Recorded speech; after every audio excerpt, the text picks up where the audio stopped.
ये हैं वो 7 कंट्रोवर्शियल मूवीज जिन्हें कई बार रिलीज होने से रोका गया। कभी इनकी कहानी ने चर्चा छेड़ी तो कभी इनके कॉन्सेप्ट ने लोगों को सोचने पर मजबूर कर दिया।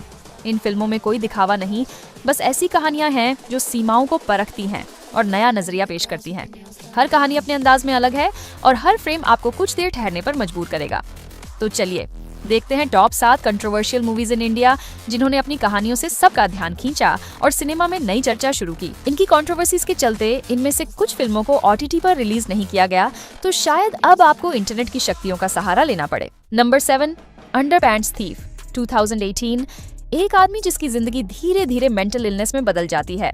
वो औरतों के घरों में घुसकर उनके कपड़े चुराता है, एक ऐसी ऑब्सेशन जिसे वो खुद भी समझ नहीं पाता। कहानी एक छोटे शहर की है जहां डर और शर्म की दीवारें बहुत ऊंची हैं। फिल्म दिखाती है कि कैसे लोनलीनेस और डिप्रेशन इंसान को अंधेरे में धकेल सकते हैं।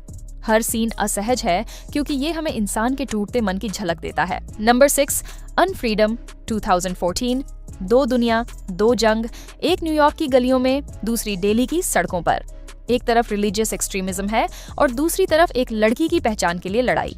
फिल्म के दोनों नैरेटिव एक दूसरे से बिल्कुल अलग हैं, पर दोनों में कॉमन है फ्रीडम की कीमत। ये मूवी दिखाती है कि कैसे आइडियोलॉजी और इमोशन जब टकराते हैं तो सच हमेशा बीच में कुचल जाता है। अनफ्रीडम को इंडिया में बैन किया गया, लेकिन उसके सवाल अब भी गूंजते हैं। Number 5, angry Indian goddesses 2015। Goa की पृष्ठभूमि पर बनी यह कहानी 7 औरतों की है जो अपनी जिंदगी की थकान, डर और हंसी लेकर एक साथ मिलती हैं। फिल्म धीरे धीरे दिखाती है कि हर औरत के पीछे एक दबा हुआ गुस्सा है, करियर, लव, फैमिली और सोसाइटी से जुड़ा। हंसी मजाक के बीच छिपे डायलॉग्स सोसाइटी के डबल स्टैंडर्ड्स पर चोट करते हैं। ये इंडिया की पहली फीमेल फिल्म थी जिसने बोल्ड सब्जेक्ट्स को बिना डर दिखाया। नंबर 4, अक्षरैया 2005। एक मजिस्ट्रेट परिवार की जिंदगी उस वक्त बदल जाती है जब उनका बच्चा गलती से एक बड़ी दुर्घटना कर देता है। डर और शर्म के कारण परिवार सच्चाई छुपाने लगता है, पर धीरे धीरे गिल्ट उनका घर निगलने लगता है। फिल्म दिखाती है कि जब सच को दबाया जाता है तो वो एक जहर की तरह फैलता है। ये कहानी अनकंफर्टेबल है लेकिन यथार्थ से भरी हुई। Number 3, the painted house 2015। एक राइटर जो अकेलेपन और अपने विचारों में खोया हुआ है।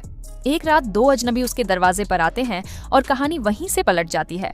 धीरे धीरे रियलिटी और इमेजिनेशन का फर्क मिटने लगता है और व्यूअर खुद डिसाइड नहीं कर पाता कि क्या सच है और क्या इल्यूजन। ये फिल्म आइसोलेशन, गिल्ट और इमेजिनेशन की गहराइयों में उतरती है और हमें यह सोचने पर मजबूर करती है, क्या हम अपने ही दिमाग के कैदी हैं। Number 2, parched 2015। राजस्थान के एक गांव में 4 औरतें जो परंपरा और तकलीफों में जीते जीते भी हिम्मत नहीं हारती।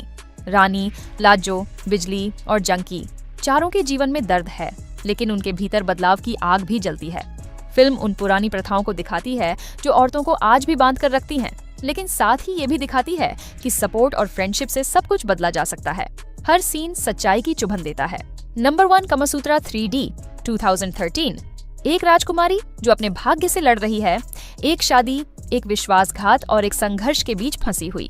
फिल्म की कहानी डिजायर और पावर के बीच के संघर्ष को दिखाती है, जहां हर किरदार अपने अंदर कुछ छुपा रहा है। विजुअली ये फिल्म बड़ी और भव्य है, पर इसके नीचे एक गहरा सवाल छुपा है। क्या इंसान का शरीर भी उसकी आजादी का हिस्सा है या सोसाइटी का फैसला? फिल्म रिलीज से पहले ही रोक दी गई, लेकिन चर्चा आज भी जारी है।